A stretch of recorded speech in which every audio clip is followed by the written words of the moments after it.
बाद तरक्की हुई है उस मुल्क की। सऊदीया में कैसे तरक्की हुई है? सऊदीया ऐसे ही में हुई है कि ना, कोई हाँ, कंस्ट्रक्शन और कंपनी होगी, सऊदीया कोई पैसा होगा, उससे सऊदीया रिफाइनरी के लगाई पीछे है। भी सऊदीया के आप एक और चीज़ नोटिस कीजिए, याद करा दिया आपने मुझे सऊदीया से, कि जितने भी अरब कंट्रीज हैं ना, इनके जो चीफ एडवाइजर्स हैं वो सारे वेस्टर्न हैं। बिल्कुल। आप कहीं भी चेक कर लीजिए चीफ एडवाइजर्स। इन्हें तो सऊदी हम्म। को तो ये भी नहीं पता था तेल है उसमें, वो भी अमेरिकन हम्म। अमेरिकन किसी अमेरिकन ने बताया था। किसी ने बताया उनको हाँ शाह से पहले, हाँ शाह बिल्कुल। फैसल से पहले के दौर में, हाँ भाई यहाँ पे है। तो वो जितने अमेरिकन थे ना, इन अमेरिकन हैं इनके, और रहे भी इनके जो चीफ एडवाइजर, वो सब अपना बिजनेस माइंडेड लोग थे। हम्म। क्योंकि कि कोई भी मुल्क, इवन आपकी कंपनी अगर काम ट्रेड ही नहीं होगा, कोई काम लेन देन ही नहीं होगा, तो चलेगी कैसे बताइए। हम्म। तो यही तो समझाना चाह रहा हूँ सबको कि सबका रोल अलग है।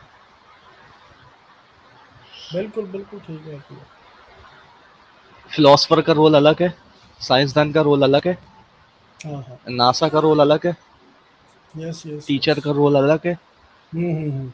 मैकेनिक का रोल अलग है, कंस्ट्रक्शन कंपनी का रोल अलग है, yes yes correct. Banking system में जो है उसका रोल अलग है, और ब्रिज बनाने वाली जो होते हैं वो उनका रोल अलग होता है। ज़रूरी थोड़ी है कि कंस्ट्रक्शन में जो कर रहा होगा वो सोच रहा है कि मैं टावर बना दूंगा, ब्रिज बना दूंगा, उसका भी रोल अलग है। ਹਰਦੀਪ ਸਿੰਘ ਜੀ, ਜਿਹੜੀ ਉਹਨਾਂ ਨੂੰ ਪਤਾ ਅਰਬ ਕੰਟਰੀਆਂ 'ਚ ਤੇਲ ਮੁੱਕ ਜਾਣਾ ਬੜੀ ਜਲਦੀ, ਇਸ ਕਰਕੇ ਲੋਕਾਂ ਇਨਵੈਸਟਰ ਵਾਸਤੇ ਟ੍ਰੇਡ ਖੋਲਦੇ ਪਏ ਆ। ਕੰਪਨੀਜ਼ ਫਾਰਮ ਲੋਕ ਜਾ ਕੇ ਉੱਥੇ ਕਰਦੇ ਪਏ ਆ, ਉਹਨਾਂ ਨੂੰ ਬੜੀ ਐਡਵਾਂਟੇजेस ਦੇ ਰਹੇ ਆ। ਫ੍ਰੀ ਉਹਨਾਂ ਨੂੰ ਜਿਹੜੀ ਕੰਪਨੀਜ਼ ਹੈ ਉਹ ਰਿਸਟ੍ਰਿਕਸ਼ਨ ਜ਼ਿਆਦਾ ਨਹੀਂ ਲੱਗਦੀਆਂ ਪਈਆਂ ਫੋਰੇਨਰਸ ਵਾਸਤੇ, ਤਾਂ ਕਰਕੇ ਲੋਕ ਜਾਂਦੇ ਆ। ਹੁਣ ਤੁਸੀਂ ਫ੍ਰੀ ਜ਼ੋਨ ਅਸੀਂ ਕਹਿੰਦੇ ਆ, ਇੱਥੇ ਕੋਈ ਰਿਸਟ੍ਰਿਕਸ਼ਨ ਨਹੀਂ ਹੈ, ਟੈਕਸ ਫ੍ਰੀ ਹੈ। ਔਰ ਪਰ ਫਿਰ ਵੀ ਘੁੰਮ ਫਿਰ ਕੇ ਨਾ ਕੰਨ ਘੁਮਾ ਕੇ ਫੜਨਾ ਪੈਂਦਾ। ਕਿਹਾ ਜਾਂਦਾ ਹੈ ਕਿ ਫ੍ਰੀ ਜ਼ੋਨ ਹੈ, ਕੋਈ ਟੈਕਸ ਨਹੀਂ ਹੈ। ਉਹ ਤੁਸੀਂ ਇੱਕ ਕੰਟਰੀ ਦੇ ਬਾਹਰਲੇ ਹਿੱਸੇ ਤੋਂ ਬਹਿ ਕੇ ਜਾਂ ਦੂਜੇ ਕੰਟਰੀ ਦੇ ਬਾਹਰਲੇ ਹਿੱਸੇ ਸਪਲਾਈ ਨਹੀਂ ਕਰ ਸਕਦੇ। ਉਹ ਤੁਹਾਡੇ ਅੰਦਰ ਕੰਜ਼ਿਊਮਰ ਤਾਂ ਤੁਹਾਡੇ ਅੰਦਰ ਬੈਠੇ ਹੋਏ ਆ। ਜਿੱਥੇ ਕੰਜ਼ਿਊਮਰ ਹੋਣਗੇ ਉੱਥੇ ਪ੍ਰੋਡਕਟ ਜਾਏਗਾ ਨਾ ਤੁਹਾਡਾ। जी फाद भाई। हम्म। बात यही हो रही थी कि मज़हब का रोल जो होता है वो होता है आपके अपने लिए। आप ये सोचोगे ना मज़हब आपको कुछ साइंटिस्ट बना देगा, कोई बड़ा आर्किटेक्चर बना देगा, नहीं। मज़हब आपको सिखाता है आपको ज़िंदगी में रहने का तरीका, कि बुरी चीज़ों से बचना है, अच्छी चीज़ों से अपनाना है। उससे ज़्यादा नहीं होता मज़हब का रोल, वो आपके लिए होता वो है, भी अपने लिए। वो भी आजकल जरूरत नहीं है फाद भाई, वो भी आजकल स्कूल में सिखा रहे हैं। हुँ, तो मैं सिखा रहे हैं ना। नहीं नहीं, मैं देसी स्कूलों की बात नहीं कर रहा। ये शेयरिंग का हुँ, जो कॉन्सेप्ट है ना, ये आजकल वेस्टर्न स्कूलों में सिखाया जाता है।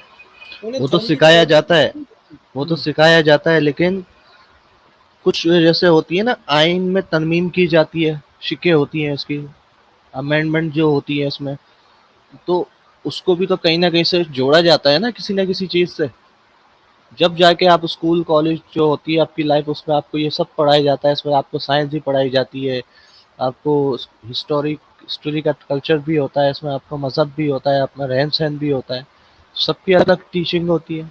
स्कूल में तो ये भी सिखाया जाता है फिर, एक चीज़ थोड़ी सिखाई जाती है स्कूल में। बिल्कुल बिल्कुल। आप मिसाल आपको अगर अपॉइंटमेंट किया जाएगा किसी कॉलेज में, आपसे सिर्फ़ ये थोड़ी कहा जाएगा कि आप जिस चीज़ में आप माहिर होंगे, आपसे ये कहा जाएगा ना, आप लोगों को बैंकिंग बताएँ, इकोनॉमिक्स बताएँ, किस तरह कारोबार होते हैं। आपको आपसे ये थोड़ी कहा जाएगा कि आप किसी को कल्चर का सब्जेक्ट पढ़ाएँ। सबके अलग-अलग होते हैं। स्कूल में तो हर चीज़ पढ़ाई जा रही है, एक थोड़ी होती है। मेरे हिसाब से ये आप जो बोल रहे हैं, और आपकी राय अलग होगी फिर। जी। नहीं, मतलब ये होता है, शेयरिंग क्यों सिखाई जाती है? शेयरिंग इसलिए होता है समाज को अच्छा बनाने के लिए, 2 ताकि तरह अगर के लोग, समाज होते हैं ना, 2 हाँ, तरह के अगर समाज होते हैं। समाज एक तो देखो हाँ भाई, जितने तरह के मर्जी बना लो, समाज जो होता है वो एक ही होता है जिसमें समझ वाले लोग होते हैं। बाकी समाज सो कॉल्ड समाज ही हो सकता है, समाज नहीं कह सकते उसे। इस दुनिया में आरबी भाई कोई ऐसा नहीं है जो बोले कि पूरा ही अकल वाला हो या बेवकूफ हो। अक्लमंद भी जो होता है वो कहीं ना कहीं बेवकूफी करता है। एक मिसाल के तौर पर जो माहिर सीरियल किलर होता है वो भी तो कहीं ना कहीं जाके गलती करता है ना, ये तो छोड़ता है हमें ना कोई खुद सोचना सुराग। चाहिए ना, जिस चीज़ का हमें एक्सपीरियंस है वही काम करना चाहिए, दूसरे काम में हाथ नहीं डालना चाहिए, गलती नहीं होगी। हम्म। तो कहीं ना कहीं जितनी सोच वाला भी होगा गलती करेगा। आप मिसाल के तौर पर आपके सामने गलती मिल। करवाती, गलती पता क्या हाँ। करवाती, गलती गलती इंसान क्यों करता है? मान लीजिए कोई वेल एजुकेटेड, उससे गलती हो, वो टेम्पटेशन की वजह से, लालच की वजह से। हम्म, जल्दी भी होती है इंसान को, बोलता है यार 10 मिनट पैसा, का वही काम है। जल्दी, हाँ। पैसा कमाने की जल्दी, लालच ही है और क्या। हाँ, अब वो तो मैं, है नहीं कि। चलो मेरी बात सुनो, मैं इतने 3 महीने से पीछे आराम आराम से बेड पे बैठा हूँ ना, पर जो मेरे जरूरी काम है वो हो रहे हैं। हम्म। मेरा जो मेन काम है, मैंने आपको बताया ना क्या क्या होना है, वो हम्म। चल रहा है, और वो होके ही रहना हम्म। है, और मैं जल्दी में हम्म। नहीं हूँ। हम्म। जो जल्दी में होगा वो क्या कहते हैं, खाना खराब हो जाएगा उसका। बिल्कुल बिल्कुल। कहीं ना कहीं आप गलतियां करेंगे, हम भी करेंगे। आपने कहा मिसाल के तौर पर 10 मिनट में आओ। अब इमरजेंसी है, या आपको किसी ने कहा, आपको पता है कि इतनी खास इमरजेंसी नहीं है, आप समझ रहे हो कि नॉर्मल होगा, लेकिन आप 20 मिनट बता रहे हो। जब आपको हम्म, पता है इमरजेंसी नहीं है, आप उससे 10 मिनट पहले पहुंच रहे हो। ये भी तो सोच के विचार है अलग अलग। बिल्कुल बिल्कुल। ये तो सब चीज़ तभी हो सकती है जी, जब सही तरीके से आप डील करो। जिस काम का एक्सपीरियंस है उस काम को आप उसकी एक्सपेंशन के बारे में सोचो, इधर उधर हाथ, लालच ना करो, इधर उधर हाथ पैर ना मारो। तो हर चीज़, सा- इस, हर फील्ड में आपको क्या बोलते हैं, उसके एक्सपेंशन के चांसेस होते ही होते हैं, तो उसमें करो। हम्म। अब स्कॉलर होता है, दो किस्म के भी स्कॉलर हैं, मुख्तलिफ फील्ड के स्कॉलर होते हैं। हाँ बिल्कुल रिलीजियस होते हैं। का स्कॉलर अलग होता है, बिल्कुल ठीक है। लेकिन वो भी दो किस्म के होते हैं। एक होते हैं कहीं से एक छोटी जगह से उलूम से हासिल करी हो, फिर इससे हम्म। किसी। एक होता है उसमें उसने एम फिल पीएचडी करी हो। ज़्यादा काबिल वो होता है। अब साइंटिस्ट का भी स्कॉलर अलग होगा। जो जिसकी फील्ड है उसको उसी पे रहने दें हम। सब चीज़ों को एक जगह पे हम माना ना जोड़ें। अब एक है ना, चार दाने हैं, चार दाने हैं अलग अलग, कलर अलग अलग हैं उनके। जब उनको एक जगह जोड़ेंगे तो होंगे तो एक ही, लेकिन सबका काम करने का तरीका अलग होगा। उसको पता है इस दाने के सुराख के अंदर धागे के सुराख है, एक होल है। किसी में पतला धागा जाएगा, किसी में मोटा जाएगा, किसी में दरमियाना, और एक ऐसा होगा वो किसी लिए होगा ही नहीं। हाँ बिल्कुल। साल ये मैंने हाँ, ठीक है, बिल्कुल बात है। एक चीज को फरोदना। हम्म। जहाज में सफर कर रहे होते हैं, जहाज में भी एक लिमिट होती है इंसान की बैठने की। हाँ बिल्कुल। अगर साला होती है ना। जैसे लोकल लोकल बस है तो क्यों उलट उलट जाती है। हाँ, ओहो, अब हमारे कॉमरेड बड़े साहब। प्यारे दोस्त कॉमरेड साहब आए हैं, इतने दिन से यार आपको याद कर रहे थे। नमस्कार हार्दिक सिंह जी। हाँ जी, नमस्कार कैसे सर। हैं? हाँ, बस नमस्कार बढ़िया सर, आप नमस्कार, सुनाओ। कैसे हैं आप। हम्म, आज यार सब्जेक्ट अच्छा रखा है आपने। हाँ जी हाँ जी, अब थोड़ी मैं- देर सिर्फ 5 मिनट मुझे दीजिए, अफाद भाई से बात कीजिए, मैं ज्वाइन कर रहा हूँ आपको। हाँ जी, एक हाँ दो जी, जी। कॉल्स अटेंड करनी है बस। हाँ। जी कॉमरेड भाई, कैसे हैं आप। बस ठीक, बढ़िया है। तो ये टॉपिक चल रहा तो था, इस बारे में आप अपने भी कोई सोच राय दीजिए। ऐसे तो रिलीजन के बारे में बहुत नहीं पता चलता, लेकिन मैं एक्चुअली क्या है कि मुझे ऐसा लगता है कि जो है जो आदमी है ना, पूरी दुनिया हम्म। का, जो हमारा ब्रेन काम करता है, मुझे ऐसा लगता है कि विचार जिसका, किसको हम कहते हैं ना, विचार ने सारी चीजें क्रिएट की हैं, फिर वो टेक्नोलॉजी के फील्ड में हो। और ये यानी ये मेरा मुझे ऐसा लगता है कि धर्म भी जो है ना, रिलीजन जिसको कहते हैं, वो भी आदमी के इस विचार ने क्रिएट किया हुआ एक चीज है, एक कंसेप्चुअल चीज है, जो ऐसा मानता है कि कोई एक ऐसी परम सत्ता है जो सब हर चीज को नियंत्रित कर रही है। ये जो बेसिक कंसेप्ट है कि कोई ये हमारी पृथ्वी के ऊपर या जो भी हम मानते हो जहां तक का दायरा, उससे ऊपर बैठ करके कोई क्रिएटर है जो सब कुछ को कंट्रोल करता है, उसमें हर व्यक्ति हर जीव जंतु आ गए। तो एक तरह का एक हम्म कंसेप्ट है। आदमी है ना मरता है, मुझे ऐसा लगता है कि हर धर्म जो है ना, वो मरने के डर से आदमी को पकड़ता है, कि हर आदमी मरता है ये हम जानते हैं और मरना नहीं चाहते हैं।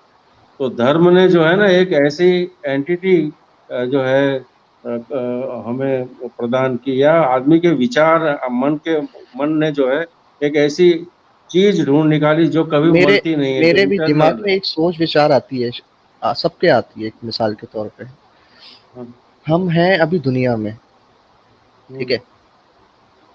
कल हमें जाना है, एक ना एक दिन हमें कहीं से दुनिया से अलग होना है, सही है। जब इंसान ये सोचे कि उसके बाद दुनिया होगी कैसी, आप ही नहीं होगे तो दुनिया कैसी होगी, वजूद ही नहीं होगा आपका। हाँ। ये नहीं भारत बड़ी भाई, लेकिन गहराई है, ये है तो एक कंसेप्ट ही ना, कॉन्सेप्ट। कि हम मरने से हम हमें लगता है कि मर जाएंगे तो सब खत्म हो गया, लेकिन हम दुनिया, मरना नहीं चाहते, हम अपने को हाँ कंटिन्यू करना चाहते हैं। और हाँ, इसलिए एक दुनिया होगी इटरनल कैसी। चीज की हमने ढूंढ खोज की, कि जो मरती ही नहीं है, और वो कोई भी है, गॉड है, खुदा है, ईश्वर है, जो नहीं मरता है, और जहां जा करके हम फिर मिल जाएंगे, तो हम भी उस इटरनल्स के साथ में हम भी अमर हो जाएंगे। एक दूसरा, हमने एक जो है, जीवन तो परिवर्तनशील है, बदलता हुआ है, लेकिन हमने एक स्थिर चीज ढूंढी जो कभी बदले ही ना। तो मुझे लगता है कि ये जो कंसेप्ट है, इसी से ये सारा धर्म, दूसरा एक दूसरी यानी, ये मेरी समझ है, कच्ची पक्की जैसी भी है, ये जो धार्मिक मान्यताएं हैं ना, वो फ्यूडल जो स्टेट था पूरा, राजाशाही जिसे हम कहते हैं, जहाँ सामंत होते थे, उसकी जो सुप्रीमेसी है, उसको जो है स्थापित करने के लिए धर्म जो है बहुत बड़ा सहायक हुआ है। फिर तो बाद में तो आप देखो ना, दूसरे विश्व युद्ध और उसके आसपास ये निश्चय या ऐसे लोगों ने कहा कि भाई भगवान ईश्वर मर चुका है और अब आदमी खुद जिम्मेदार है अपने लिए। उस तरह के भी कंसेप्ट आए, मगर धार्मिक लोग हमेशा रहे हैं, और मुझे हम्म, लगता है कि रहेंगे। जिस हालत में अभी आदमी है ना, धर्म रहेगा, क्योंकि आदमी को क्या है, एक वो आश्वासन तो रहेगा, चाहिए। वो तो बिना रहेगा। आश्वासन के आदमी जी नहीं सकता है अपने भरोसे, और अपने हम्म, भरोसे नहीं जी सकता है, तो उसको एक कोई सुप्रीम आश्रय चाहिए, और शायद उसी की तलाश में धर्म की खोज करता है। फिर पता नहीं, सबके अपने अपने कंसेप्ट हो सकते हैं। तो, हाँ, मैं वही तो कह तो, रहा हूँ आपसे। अब मज़हब का कॉन्सेप्ट अलग होता है। मज़हब की मैंने जो डेफिनेशन मैंने जो बयान करी है ना, नॉर्मली वो आपकी सुकून के लिए है, आपको तहजीब सिखाने के लिए, कल्चर रहने सहने का। बाकी कोई ये कहे कि इसको मैं पढ़ के अगर मैं कोई साइंटिस्ट बन जाऊं, कोई जोग्राफिया बन जाऊं, कुछ कर जाऊं, वो अलग चीज़ होती है। मैंने अभी सुना है, आपने सुना होना, सुना, मैंने बड़ी मिसाल दी है इसकी बैठ के। कोई किसी के चोट लग जाए, बीमार हो जाए, वो सिर्फ दुआ करके सब कुछ थोड़ी होता है, इसका एक इलाज भी होता है, ट्रीटमेंट भी होता है इसका। हाँ ना, सही। फिर जाके इंसान को कुछ होता है ना। अगर मेरे कुछ लगी हुई है, मैं बैठा हुआ हूँ, नहीं, खुद सही हो जाऊंगा मैं, हासरे में बैठा हुआ हूँ मैं। आपका हाँ, मजहब भी नहीं सिखाएगा आपको कि भाई हासरे में बैठे रहो, वो उल्टा आपका सत्यानाश कर देगी चीज। क्यों? नहीं, सही। बेवकूफी कहते हैं इसे, अकलमंदी नहीं होगी। हम्म। हम्म। और ये अब उस समय के लिए है, जब तक ये जो जिसको कहते हैं ना साइंटिफिक टेम्परामेंट नहीं था, या आदमी ने जो है जो जिसको हम कहते हैं संसार या पृथ्वी पर चलने वाले जो अलग अलग एक्टिविटी है, उसके जो प्राकृतिक नियम है उसको नहीं जाना था। उस समय उस समय का ये ठीक है कि एक आश्वासन या एक आदमी की जो खोज थी कि आखिर ये सब कुछ है कैसे, एक क्यों है, कैसे है, उसके जो उत्तर उसको उस समय मिले, वो एक काव्यात्मक भाषा में हमारे सामने रख दिए गए हैं। मुझे तो ऐसा ही लगता है कि पोएटिक आप लैंग्वेज में आप सारी मिसाल चीजें रखी उन लोगों ने। मिसाल के तौर पे आप हिंदू हैं या मैं मुसलमान हूँ, ठीक है? सब चीज़ें आपको सिखा रही हैं कि चोरी ना करो, ज़िना ना करो, बड़ों से बदतमीज़ी ना करो। ये एक कॉमन अल्फाज हैं तीन, सही? किसी से अपने बड़ों से ऊंची आवाज़ में बात ना करो, उनकी बदतहज़ीब ना करो। वो चीज़ आपको सिखा रही है, लेकिन आप कर क्या रहे हो? अपने हिसाब से चल रहे हो ना। आप एक चीज़ अपना रहे हो, चलो आप चोरी नहीं कर रहे लेकिन ज़ना कर रहा है कोई, ज़ना नहीं कर रहा तो चोरी कर रहा है। ये दोनों चीज़ें ही नहीं कर रहा तो कुछ ना कुछ तो कर ही रहा होता है ना। हाँ,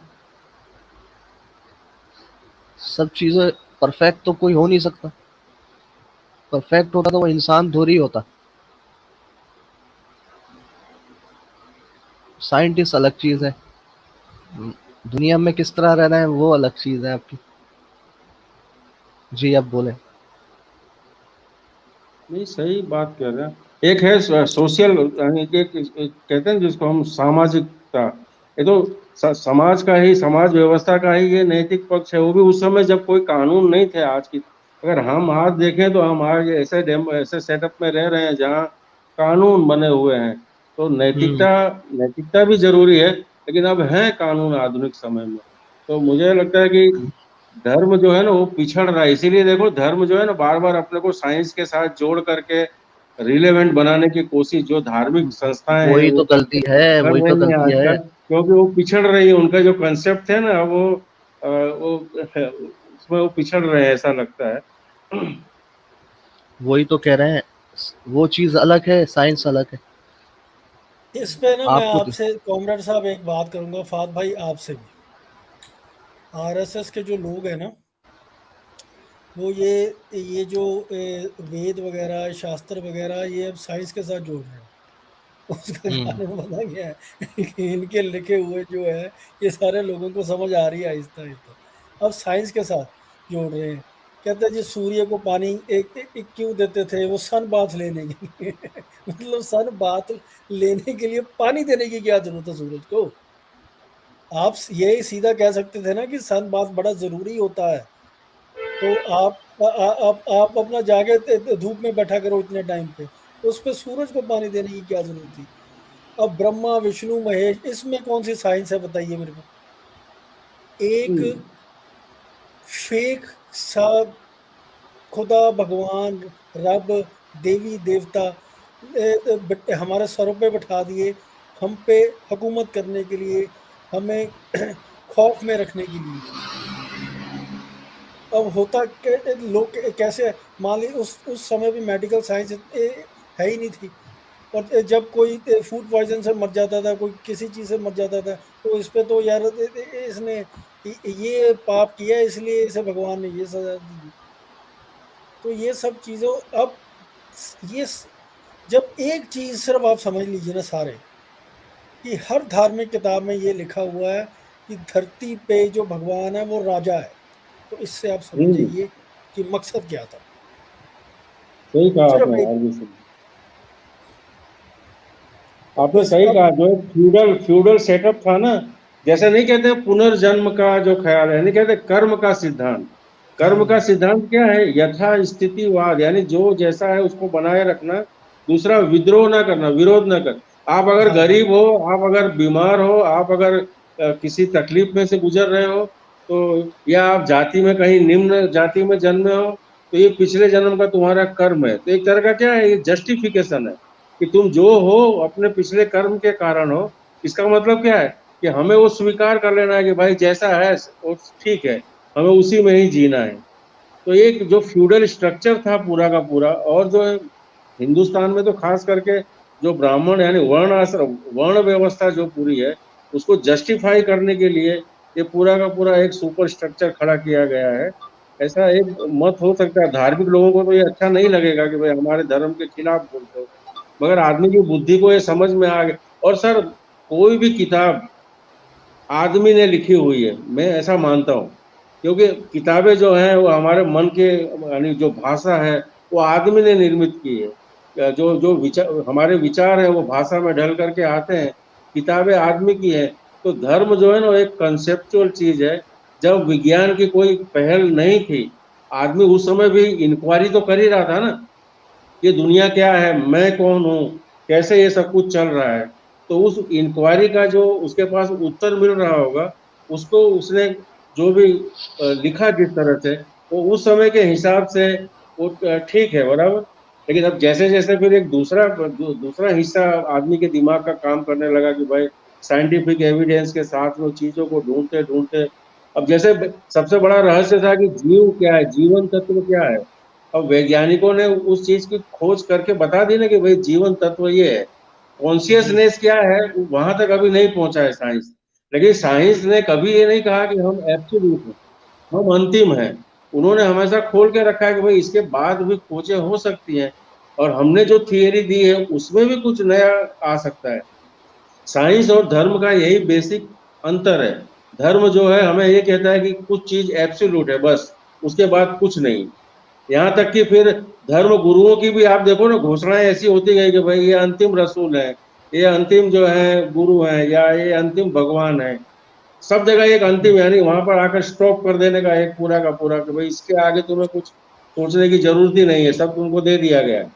तो ये एक तरह से ये बांधने की बात है आदमी के दिमाग को कि हाँ, भाई एक तरह का बिल्कुल, कंडीशन बिल्कुल। करने की बात है।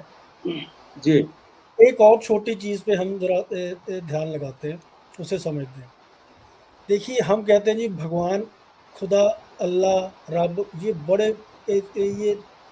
बड़े पावरफुल हैं, ठीक है ना? हाँ मतलब इस यूनिवर्स को बनाने वाला वो है, तो वो तो गलती कर ही नहीं सकता। ये हर जो ये भाड़ मरासी जितने पुजारी तबका, यही कहते हैं ना हम्म, सुबह शाम, यही कहते हैं जी वो तो गलती कर ही नहीं सकता। अब ये धार्मिक हाँ किताबें ये कहते हैं जो उस एक खुदा भगवान रब ने लिखी है, तो उसमें इतनी गलतियाँ हैं। जिस भगवान को, जिस रब को लिखना पढ़ना समझना ही नहीं आता, तो वो क्या हुआ फिर? वो जाहिल ना हुआ? हाँ सही। तो किसी जाहिल, आप मान लीजिए कि आप किसी जाहिल की बात क्यों मानोगे कॉमरेड साहब? आप बिजनेस करते होगे, आप अपने ऑफिस में, दुकान में, कहीं पे भी, आप किसी जाहिल को अपने पास क्यों रखोगे? सही। तो जब वही जा जो जिसे लिख समझना नहीं आता, लिखना पढ़ना नहीं आता, तो फिर वो क्या हो गया? वो तो जाहिल हो गया ना। ना सही। तो फिर हम किसी जाहिल की बात क्यों माने? सर ये धार्मिक संगठन जो होते हैं ना, उसके एक बार जय कृष्णमूर्ति ने एक अच्छा उदाहरण दिया। उन्होंने कहा दो दोस्त जा रहे थे रास्ते में, और उसमें से एक दोस्त जो है झुका नीचे, और उसने कोई चीज उठाई और अपने जेब में रख ली। तो दूसरे मित्र ने कहा कि भाई क्या मिला तुमको, क्या जेब में रख लिया तुमने। उसने कहा कि सत्य मिला है मुझे, ट्रूथ। अच्छा बोला, तो चलो अब एक संस्था खड़ी करते हैं, हम इस सत्य जो मिला है उसका जो है प्रसार प्रचार करेंगे। तो ये है कि आप देखो ना कि पता नहीं 2000 साल पहले, 5000 साल पहले किसी को कोई बोध हुआ, और बाद में एक इंस्टीट्यूट बन गई। अब 2000 के बाद तो बोध वाला आदमी तो चले गया। आप देखो ना ऐसी बहुत सी संस्थाएं हैं भारत के अंदर, जिसको बोलते हैं ना गद्दी। बाप मर गया तो बेटा गद्दी पे बैठ गया, जैसे कि कोई दुकानदारी हो ना। भाई आध्यात्मिक बोध की अगर बात है, सत्य के बोध की बात है, तो जिस व्यक्ति को हुआ उसके साथ गया वो, क्योंकि ये तो सब्जेक्टिव चीज है ना। कोई कहे कि मुझे ट्रूथ मिल गया, सत्य का बोध हो गया मुझे, तो ये बिल्कुल, सब्जेक्टिव बिल्कुल। चीज है, चलो मान लेते हैं। मगर उसके हाँ जी। बेटे को कैसे मिल गया? फिर उसके बेटे के बेटे को 10वीं पीढ़ी तक चल रहा है वो। ये कोई दुकानदारी है कि भाई बाप ने एक दुकान खोली थी तो उसके बाद उसके बच्चे बैठते जाएं बैठते जाएं। तो ये जो पूरा का पूरा तमाशा है धर्म के नाम पे, आप देखो पूरी दुनिया के अंदर बिजनेस है, पावर है इसके अंदर। और इसीलिए सारा के सारा जो जो भी राजनीति में होता है वो धर्म में है सब जगह।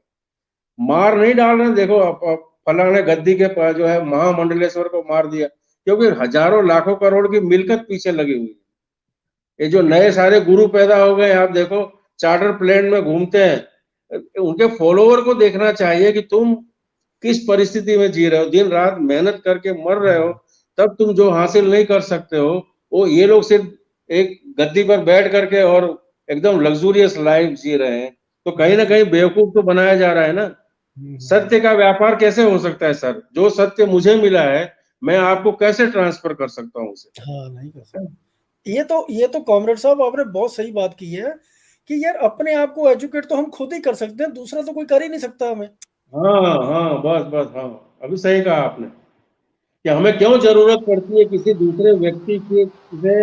हमें ये कि भाई हाँ हम सही हैं, हमारा हम क्योंकि अपने आप पे विश्वास नहीं रख पा रहे हैं, क्योंकि हम अपने बलबूते जी नहीं पा रहे हैं, इसलिए हम एक आश्रय ढूंढ रहे हैं, एक सुरक्षा ढूंढ रहे हैं।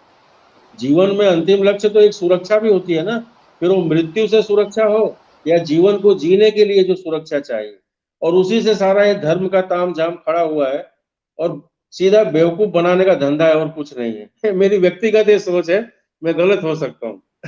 नहीं नहीं, ठीक है आप। अच्छा, एक और आपको मैं मिलाता हूँ, बड़े प्यारे दोस्त हैं हमारे कॉमरेड तैमूर साहब। तो बड़े सुलझे इंसान है ये। इनके साथ आपको कॉमरेड साहब, मैं अब नाम लूंगा जी, तैमूर साहब। कॉमरेड नहीं कहना क्योंकि कंफ्यूजन हो जाएगी। तो ये कॉमरेड साहब, आपको बड़ा अच्छा लगेगा इनके साथ डिस्कशन करके, तैमूर साहब के साथ। प्लीज करिए बात जी। तैमूर साहब, वेलकम आप। सत श्री अकाल आरबी सिंह, अस्सलाम वालेकुम फहद, एंड हेलो वालेकुम मिस्टर सलाम, कॉमरेड वालेकुम सलाम। आरबी सिंह जी। पहली बात तो ये कि हम दोनों के वालेकुम बीच सलाम, में जो वालेकुम बहुत सलाम। डिफरेंसेस होने के बावजूद we are a very good friends, और आई रिस्पेक्ट योर बिलीफ। लेकिन इसके बावजूद भी ना, मुझे आपसे जो है वो दोस्ती भी है और प्यार भी है, और मुझे लग रहा है आरबी सिंह जी, मेरी और आपकी कभी जो है वो जितना भी डिस्प्यूट हो ना, हमारा डिस्प्यूट जो है वो अच्छे तरीके पे खत्म होगा, और कभी भी जो है ना हमारी आपस में जो है वो कभी ऐसी बात नहीं होगी कि हम एक दूसरे के लिए। आरबी सिंह सर जी, मैं पता, अभी ऑफिस से घर आया हूँ, एक सिर्फ और मुझे मैं एक अभी मिनट आपको दीजिए, उसके बाद 1 मिनट दीजिए, मैं जी जी उसके बाद आपको जी इंटरप्ट जी नहीं जी करने जी वाला, बोलिए। क्योंकि फिर यहाँ पे ना आपके साथ पैनल पे 2 और सेंसिबल लोग बैठे हैं, कॉमरेड फहद, दोनों से आपको बात करके बड़ा अच्छा लगेगा। और दीपक भाई भी आ गए। उस पे क्या है सर, हमारा किसी चीज पे भी कोई डिसएग्रीमेंट हो सकता है, पर ये कभी जिंदगी में नहीं हो सकता कि मैं आपको कभी डिसरिस्पेक्ट करूं किसी चीज पे, क्योंकि मुझे आपका कैलिबर पता है। आपका कोई बिलीफ हो, कोई फेथ हो, मुझे क्या प्रॉब्लम है उससे। तो हमारा कभी नहीं हो सकता, फिक्र मत कीजिए। अब करिए बात प्लीज। आप आपके साथ बैठे हैं जी कॉमरेड साहब, फाद भाई, दीपक भाई। अब आप आपस में बात कीजिए सारे। राम राम पंडित जी, राम राम। राम राम राम राम भाई साहब, क्या हाल है? कैसे हो पंडित जी? पंडित जी, एकदम। ऐसे जो हाँ, है ना, बोलिए बोलिए। जो आप आपसे जब बात में हो ना, तो हमारा भी जो है ना बहुत दिल चाहता है आपसे। अरे नवाब साहब, हम आपके शुक्रगुजार कि आप इस गुंचाए फरोजा में तशरीफ लाए। आदाब अर्ज करते हैं हुजूर। अब तो अरे मुझे हजूर, अब अदाब तो अर्ज मुझे लगता है फरमाते हैं। अब मुझे हमको लगता है कि अब सारे बोर नहीं होंगे। हमको आरपी जी ने लिंक अता फरमाया, और हमने सोचा कि 2 कॉमरेड हैं और हमको Animal Farm by George Orwell याद आ गया। तो हमने सोचा कि इनसे कुछ तालीम हासिल फरमाई जाए ताकि हम जैसे जाहल इंसान उस पे सोचो विचार कर सकें। जी धन्यवाद। हम आपको बड़ी खामोशी से सुनना पसंद करेंगे। अरे हुजूर, अगर आप खामोशी से सुनेंगे तो आपकी कुल्हाड़ी किस काम आएगी? ये जो आपने पीछे कुल्हाड़ी लगाई हुई है हुजूर, यही तो काम की चीज है। हमारी छाकें आप जो है ना वो अभी काटेंगे, आप हमारी जो तराश खराश करेंगे, हम जानते हैं आपको हुजूर। लेकिन अरे अभी हजूर हम आए। देखिए, अरे ये आपने तो कुछ ऐसी तुलना कर दी जिसपे हम आपसे वाकया ही इत्तेफाक नहीं फरमाते। हजूर ऐसा है, हम खामोशी से दूसरों को सुनने वाले इंसान हैं। हम बहुत कम बोलते हैं, मगर हम कुछ सीखना चाहते हैं आपकी गुफ्तगू से। आज हमको इनका मोनोलॉग हमने देखा आरपी जी का, तो हम बहुत ही प्रसन्न हुए, हम बहुत शादमान हुए और आपको भी सुनेंगे ताकि कुछ ना कुछ हमको भी फायदा पहुंच पाए। जी धन्यवाद। हुजूर, हम अभी ऑफिस से घर तशरीफ लाए हैं और हमने जैसे ही और आरबी सिंह जी को देखा तो हमने सब काम छोड़ छाड़ कर इधर आ गए। हमें 5 मिनट की जो है रुख्सत इनायत फरमाइए ताकि हम 5 मिनट चाय वगैरह नोश फरमा कर वापस आपकी खिदमत में हाजिर हो जाएं, अगर आपकी इजाजत हो हुजूर। तो हमें 5 मिनट की रुख्सत चाहिए हुजूर, लेकिन शर्त यह है कि आप यहाँ रहेंगे।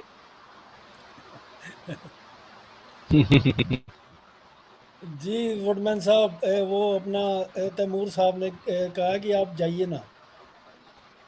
अरे हम बैठे हैं अभी 10-15 मिनट, तो आपके पास सुनेंगे आपको। जरा ठीक है, नवाजिए कहने हुजूर, जरा नवाजिए। बहुत शुक्रिया, बहुत शुक्रिया। मैं 5 मिनट में हाजिर होता हूँ सर, 5 मिनट में ओके हाजिर सर, होता हूँ। Thank you so okay much. Okay, thank you. आप करिए अपना हम्म। कॉमरेड भाई, आप करिए बात, फाद भाई आप करिए, वुडमैन साहब आप, बाहुबली जी आप। और वुडबिन साहब कैसे हैं आप? ठीक है, बढ़िया। जी आरबी कॉमरेड सिंह मियाँ। जी को आप, हाँ जी जी, हाँ जी। जी, बड़े शादमान हैं आपको सुनकर। और जब भी आप आते हैं आप अपने नकूश छोड़ जाते हैं ताकि हम जैसे जाहलों को कुछ तरक्की मिल सके। आप बड़ी उम्दा बातें करते हैं और हम हमेशा ही अरे बड़ी मसरत और शादमानी में रहते हैं आपको सुनकर। जी फरमाइए, बाहुबली जी भी अच्छी बात। तशरीफ फरमा है। जरूर सर। आप सर प्रोफेसर हैं, आप पढ़ाते हैं, आपसे हम सीखते हैं। ऐसा नहीं है। मगर आपने आरबी सिंह जी को जो ऑडियो बुक भेजी थी, उन्होंने पढ़ी क्या नहीं, सुनी कि नहीं, पूछा कि नहीं उनसे आपने? अरे वो ऐसा है कि चलिए। एक तो आरपी जी जो हैं वो थोड़े नसाज रहते हैं और हाँ हाँ। उनकी जो सेहत है कुछ अच्छी नहीं है। उन्होंने पढ़नी तो नहीं बल्कि सुननी थी, तो उसके 9 हाँ, चैप्टर हैं, तो इतनी बड़ी किताब भी नहीं है। तो हम चाहते थे, बाज़ औक़ात इनकी बातें बड़ी उम्दा होती हैं, हमने सोचा शायद कुछ हमको भी अक्ल की बात समझा सकें ताकि कुछ हम भी सीखें। ये कैसे एनिमल, ये जॉर्ज ऑरवेल को देखते हैं, उसकी लिखाई को देखते हैं। तो आप इसके बारे में कुछ हमको बताइए, अगर आपने पढ़ी, आपने कैसा पाया, आपने इसको कैसा देखा जब आप हिंदुस्तानी मुआशरे को देखते हैं। जी धन्यवाद। पढ़ी पढ़ी इसको काफी समय पहले पढ़ी है, लेकिन जो मुझे समझ में आई थी, मैं तो सीधे सीधे जो है उसमें उसको जो है एक जो। मिनट सर, एक मिनट, सॉरी मैं आपको इंटरप्ट, सॉरी फाद भाई, मेरे को 10 मिनट के लिए लीव चाहिए, आप संभालिए ठीक है, अपना जी जो मैंने, भी आए। जी जी जी, ओके, थैंक यू सर, बोलिए बोलिए कॉमरेड साहब। बोले बोले बोले। सर उसे जब पढ़ी थी ना, तब जो एक उसका इंटरप्रिटेशन तो सीधे हो रहा था रशियन क्रांति के साथ में। और जो स्टालिन का एरा आया, उसने जो त्रोत्स्की के साथ में जो भी किया था, क्योंकि लेनिन का जो है सच में एक उत्तराधिकारी अच्छा त्रोत्स्की था, क्योंकि मसल पावर था स्टालिन के पास।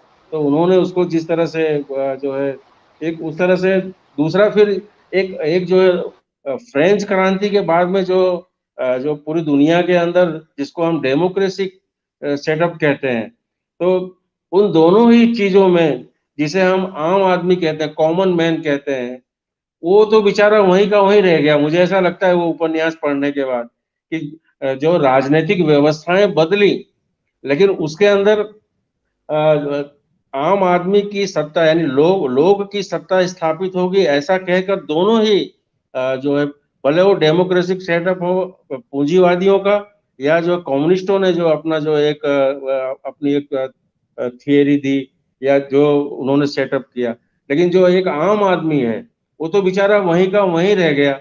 फिर वो कम्युनिस्ट हो या जो पूंजीवादी डेमोक्रेसी है, दोनों ही जगह यहाँ तो सीधे सीधे कुछ विशिष्ट लोग हैं, लेकिन जिस कम्युनिस्ट मूवमेंट में ये बताया गया था कि सब समान होंगे, वहां पर भी एक सत्ताधारी वर्ग पैदा हो गया। और जो जिसको हम कहते हैं कि उसके साथ में जो काम करने वाले लोग हैं जिसको कार्यपालिका कहते हैं हमारे यहाँ हिंदी में, जो है ब्यूरोक्रेट्स जो पैदा हो गए, यानी एक जो जो कहते हैं ना कि क्लास लेस सोसाइटी की बात की गई, सपना दिखाया गया, लेकिन एक नया क्लास खड़ा हो गया जो रूलिंग क्लास होता है। तो स्थिति तो बदली नहीं, एक कॉमन मैन जहाँ था वहीं का वहीं खड़ा रह गया, ठगा सा बेचारा। उस उपन्यास के अंत में है ना ऐसा कि भाई वो अब जो है जो है आदमियों के साथ वो व्यापार कर रहा है, और एक टेबल पर बैठे हुए हैं, एक तरफ वो सुअर और एक तरफ आदमी, और जो बाकी के प्राणी हैं, जो बाकी के लोग हैं, वो देख रहे हैं, और वो फर्क करना में तकलीफ है कि भाई कौन, यानी ये आदमी कौन है और सुअर कौन है। वो उस कंफ्यूजन में, कहने का मतलब जिस चीज को लेकर के क्रांति की गई थी वो चीज घूम करके फिर वहीं पर आ गई, और आम आदमी ठगा सा खड़ा रह गया। अब तो अच्छा है कि अब तो टूट ही गया है, मान लो वो सेटअप पूरी दुनिया से, लेकिन उसका इस तरह का कोई अर्थ हो सकता है, फिर वो जनतंत्र हो, लोकतंत्र हो, जिसमें प्रजा के लिए, प्रजा के द्वारा, प्रजा की, जो भी कहा जाता है कि भाई जहाँ आम आदमी सत्ता में आएगा वहाँ खास आदमी है हर जगह। तो कुछ बदला नहीं है, जहाँ थे वहीं के वहीं रह गए हैं। ऐसा उसमें से एक जो व्यंग कहते हैं हिंदी में हमारे, वो निकल करके आता है। लेकिन छोटी सी किताब है मगर है एकदम चोटदार, दिल तक छू जाती है हमारे। अ, आप वुडमैन बोलिए साहब अब। से एक सवाल था, अगर उनको मुनासिब लगे, इजाज़त हो सवाल करने की, कर सकते हैं? जी फरमाइए हजूर। आप रहते हैं फ्रांस में, तो माशाल्लाह आप प्रोफेसर भी हैं। लेकिन फ्रेंच रेवोल्यूशन जो था उसमें जो हाँ क्वीन थी मैरी एंटोनाइट, ये उसके जो वो जो मारी सोल मारी हाँ मारी हाँ आंटोनेट। हाँ, इनके जो मतलब हार वाला क्या सीन था, सोने का जो था, क्या सीन